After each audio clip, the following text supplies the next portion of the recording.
iPhone 14 Pro Max versus S23 Ultra. It's the only flagship battle anyone cares about, right? If you're about to buy one of these phones, you're about to spend an awful lot of money, and if you're not wedded to iOS or Android, it's not an easy decision. Besides that, even if you're not going to buy one of these, you might just want to see which one I prefer. So, let's get into it. Before we get started, just a very quick word on today's sponsor, which is Casekoo and their fantastic Magic Stand iPhone case. As you can see, this case features a groundbreaking magnetic kickstand design, and it only adds 2mm to your iPhone. So it's light, it protects your phone, and that little flip-out ring is incredibly sturdy. In fact, it's tested to over 30,000 opens. And what I love about this stand is that you can flip this out anywhere between 40 and 120 degrees, which means you can place it on your desk like that and watch things vertically, or you can turn it horizontally and watch stuff in landscape. It's so useful day to day. I use it all the time for watching YouTube videos while I'm eating my lunch, or if you're working out, you can place it on the floor and get on with whatever it is that you're doing. And if you're wondering, yes, it's compatible with MagSafe, so you can attach any MagSafe accessory to the back of this case and it still works. Casekoo uses what they call an invisible design, so it's not completely invisible, obviously, but it adds so little bulk to your phone, and it has these raised lips around the screen, but also the camera housing to protect that very important stuff. There's a whole bunch of different colours that you can choose from. I'm rocking the purple version to match my deep purple iPhone 14 Pro Max. But the combination of the protection, the brilliant kickstand, and the look and feel, which is just fantastic, makes this a brilliant, in fact, no-brainer iPhone 14 accessory. So to find out more about Casekoo's cases, take a look at the link in the description and grab yourself a 10% discount. So the iPhone 14 Pro Max starts at £1,199. That's for the 128GB version, and the most you can spend on Apple's flagship iPhone is £1,749 for the 1TB version. And if you trade in your old phone, you'll get up to £565 off, although good luck getting that. The S23 Ultra, on the other hand, starts at £1,249 for the 256GB version with 8GB of RAM, and the most expensive version of that phone is £1,599 for the 1TB of storage and 12GB of RAM. I traded in last year's S22 Ultra and they gave me £600 for it. And they also gave me a free upgrade to the 512 version, so I kind of got another £150-ish off that price, which brought the cost of the S23 Ultra down to £649, which was an absolute no-brainer. So the S23 Ultra is still cheaper overall compared to the iPhone 14 Pro Max, and as I kind of alluded to a moment ago, you don't really ever get much back from Apple when it comes to trade-ins, and Samsung are true to their word with that. Right, onto design, and I'll take the Casekoo case off so you can see what the iPhone looks like. They look very different, and one of the first things you notice between these two phones is that the S23 Ultra is slightly taller. They are basically very big phones, but the S23 Ultra is slightly lighter than the iPhone 14 Pro Max, and it's enough to feel it. When it comes to colour choices, I do regret getting the deep purple iPhone 14 Pro Max. I only bought it because of the band Deep Purple, which was stupid, but the sky blue colour of this S23 Ultra is absolutely lovely. But if we dive into the displays, there are some interesting differences. So the iPhone 14 Pro Max has an OLED display, whereas the S23 Ultra has an AMOLED display. They both have variable 120Hz refresh rates. They both have always-on displays, although I prefer the S23 version, to be honest. And the iPhone has a 2000 nits peak brightness, whereas the S23 Ultra has a 1750 nits peak brightness. But the S23 Ultra does have a higher PPI and also a slightly higher resolution,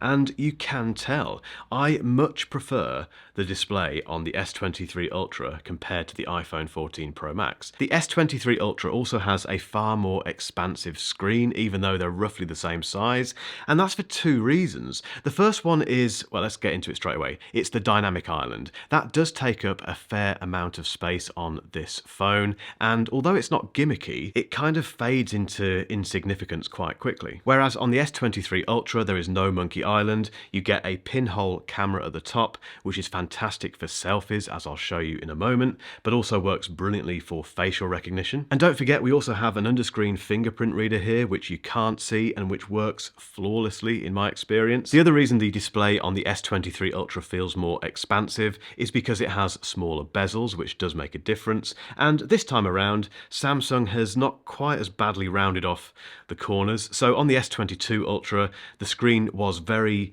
visibly rounded on either side. No one liked that, so they've thankfully gone to this more flat-edged design. It's not quite as flat as the iPhone, but it's still much better. The only other difference in terms of features and design is the S Pen on the S23 Ultra, which is, well, it basically makes this a Samsung Note in all but name. Apple haven't given us one of these for the iPhone. They may do at some stage, who knows. I won't be that bothered if they don't personally. I just don't find much utility with that. I get that some people love it, and also it's enough of a differentiator to be interesting. So it's just one extra thing that you get. You're not paying more for it. But how do these two phones perform? I don't do benchmarks because I just can't be bothered. However, the good news this year, if you live in the UK, is that the S23 Ultra finally is usable. And what I mean by that is that the S22 Ultra and several phones before it in this country came with Samsung's own Exynos chip, which was just garbage. Thankfully, that's a thing of the past. We now get the Snapdragon 8 Gen 2 chip in here, and it's a revelation. Honestly, when I first got this out the box and got it set up, it was like, oh, this is what it's supposed to be like. And that is the point, really. It's why the S23 Ultra, finally in the UK, feels like an iPhone. And that's as much as I can say about the performance. Both of these phones are incredibly smooth, incredibly quick. They don't crash, there's no jitters. They are a joy to use. On the subject of performance, there is some fairly bad news, I think, for the iPhone 14 Pro Max, which is the battery life. It's just not as good as the iPhone 13 Pro Max, which was a stellar performer in terms of battery. The good news, if you like Samsung, is the fact that the S23 Ultra has an amazing battery. Whereas the iPhone 14 Pro Max just about does 2 days on normal use, this sails past 2 days. And I think the biggest difference between these two is the standby time. This seems to barely use any percentage points when you leave it unattended compared to the iPhone 14 Pro Max. And as a result of that, it's a much easier phone to live with. Not to mention the fact that obviously this charges via USB-C and this still charges via Lightning. Come on, Apple. Camera comparisons are pretty tricky these days because a lot of these phones produce very similar images, and yet, hands up, I'm the sort of person who laughs at other people on Twitter who post two completely identical looking photos from two different phones and say, which one do you prefer? But I'm going to be a massive hypocrite and do the exact same thing myself now. So I walked around my local town, Warwick, yesterday, and the results between these two phones are very interesting. There are indeed some instances where they look pretty much indistinguishable, as you can see here. They both deal with white balance nicely. They produce nice images, although the iPhone does look a touch over sharpened at times, and it is a bit more contrasty than the S23 Ultra. And the S23 Ultra sometimes appears to bring out more detail, as you can see in the bricks on this house. It's definitely a punchier image from the Samsung, and I prefer what it's done with the colour on that pink door. When it comes to portrait photos, they both do pretty well, although they do struggle a little bit sometimes with edge detection, as you can see in this coffee shop photo. And the dynamic range can be a little bit hit and miss on both, and this is where you have a dark and light scene.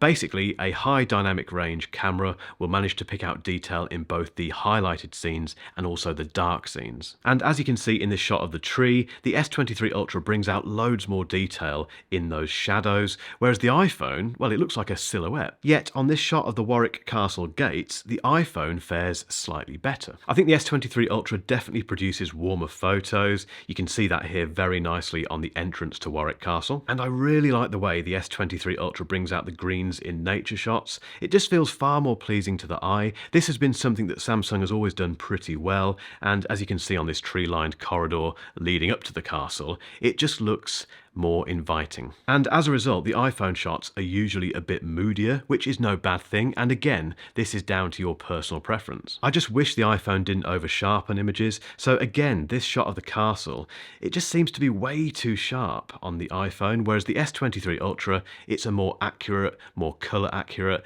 and just a nice, slightly softer image. There is unfortunately a downside to the way that the S23 Ultra processes images, and I've seen it with loads of Samsung phones. It basically ruins the sky. You can see the result of that on the shot of this lake. The iPhone's is a much more natural shade of blue, whereas the S23 Ultra just saturates it. Here's another example of the Samsung completely destroying a blue sky. I just wish it did with blue skies what it does with green stuff. As with all these phones, sometimes it does get it right, as you can see here, but it is a rarity. Both phones are fantastic in low light, but I do think the iPhone slightly edges it, as you can see in this fairly extreme example of a shot of the night sky. Although again, it does come down to your color preference, as you can see from this slightly more vibrant effort from the S23 Ultra. However, the biggest issue with the S23 Ultra, which I mentioned in my full review, which I'll link to above, is that the shutter lag problem is still a problem. And this is when there is a fraction of a second delay in between you pressing the shutter button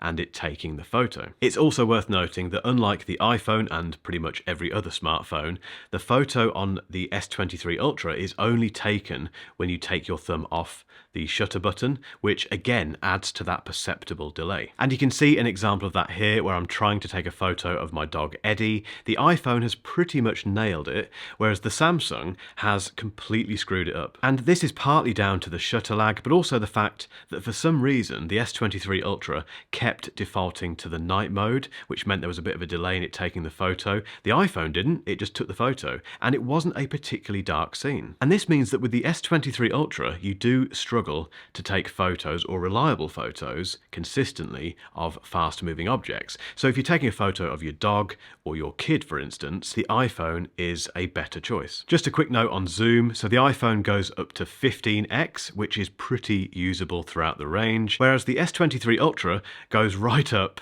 to 100x. And I think with the S23 Ultra, it's fantastic up to 10x. It's nice and sharp and usable. If you go beyond 10x to 30x, you need a very steady hand. 100x on the S23 Ultra is, well, it's unusable. The difference in megapixels, guys, don't overthink it. 48 megapixels on the iPhone versus 200 on the Samsung. Unless you're blowing up massive images, don't worry about that. It's not going to make a big difference. You might get a bit more detail on the S23 Ultra, but I doubt it. Both have a 12 megapixel selfie camera and they perform well in all kinds of light. Apart from the iPhone being a little bit over sharpened and the Samsung being a little bit warmer, these are both very usable when it comes to selfies. You can tell that both Apple and Samsung are spending a lot of time on this. When it comes to video, it's quite simple. The iPhone 14 Pro Max is the winner. Okay, it doesn't shoot up to 8K,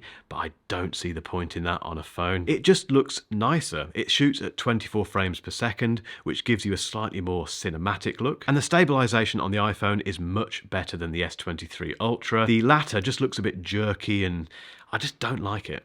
They both shoot 4K video on that selfie camera, and this is what it looks and sounds like. So this is me walking and talking with the S23 Ultra's selfie cam, which can do 4K at up to 60 frames per second. And all standard settings, haven't changed anything straight out of the camera. Same thing with the mic. No tweaking whatsoever. So let's see how this compares against the iPhone. Right, this is the iPhone 14 Pro Max selfie camera. Again, 4K up to 60 frames per second. And once again, I haven't changed any settings. Straight out of the camera. Same thing with the audio, haven't tweaked it.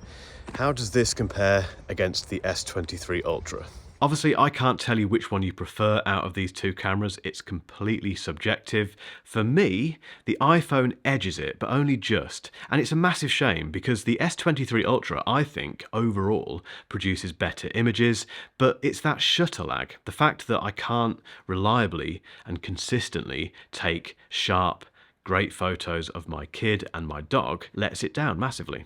I'm so close to switching to the S23 Ultra full time. I'm that close. The only reason I won't do it is because I'm so welded into the Apple ecosystem. This plays so well with my Macs, my iPads, that keeps me locked in. That's how Tim gets you. However, if I didn't have an allegiance to this phone and this ecosystem, I would go for the S23 Ultra. I think the design, which I prefer, the battery life, that wonderful display, the overall image quality, it's got an awful lot going for it. Now, if you want to know more about how I feel about the S23 Ultra, keep watching for a link to my full review of this phone, and also let me know, which one do you fancy out of these two?